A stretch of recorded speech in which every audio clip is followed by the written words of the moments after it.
കുടവയർ മത്സരം. ലോകം സൗന്ദര്യത്തിന്റെ മാനദണ്ഡങ്ങളിൽ ഒന്നായി മെലിഞ്ഞ ശരീരത്തെ കണക്കാക്കുമ്പോൾ എത്യോപ്യയിലെ ഒരു ജനവിഭാഗം കുടവയറിനെ ആഘോഷിക്കുന്നു.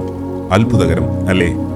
എത്യോപ്യയിലെ ഓമോ താഴ്വരയിൽ താമസിച്ചു വരുന്ന ബോഡി ഗോത്രവർഗ വിഭാഗമാണ് കുടവയറിനെ ആഘോഷിക്കുന്നതും വലിയ വയറുള്ളവരെ കണ്ടെത്തി ആദരിക്കാൻ മത്സരം സംഘടിപ്പിക്കുന്നതും.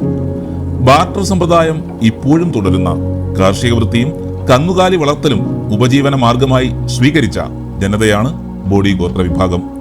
എത്യോപ്യൻ കലണ്ടർ പിന്തുടരുന്ന ഇവർക്ക് പുതുവർഷം ആരംഭിക്കുന്നത് സെപ്റ്റംബർ മാസത്തിലാണ്. ഈ സമയത്താണ് കായൽ എന്നറിയപ്പെടുന്ന കുടവയർ മത്സരം നടക്കുന്നത്. മിക്ക ആഫ്രിക്കൻ സമൂഹങ്ങളിലും സ്ത്രീകൾ പ്രത്യുൽപാദന ക്ഷമതയിലേക്കുള്ള പരിവർത്തനത്തിന്റെ ഒരു ചടങ്ങായി തടിപ്പിക്കൽ നടത്തുന്നുണ്ടെങ്കിലും കായൽ ചടങ്ങ് പുരുഷന്മാർ മാത്രം പങ്കെടുക്കുന്ന ഒന്നാണ്. മത്സരത്തിന് മുമ്പ് ബോഡിയിൽ ഉൾപ്പെടുന്ന 14 വംശങ്ങൾ തങ്ങളെ പ്രതിനിധീകരിക്കാൻ ഒരു യുവാവിനെ തെരഞ്ഞെടുക്കുന്നു. അതോടെയാണ് 6 മാസം നീണ്ടു നിൽക്കുന്ന ചടങ്ങിന് തുടക്കമാകുന്നത്.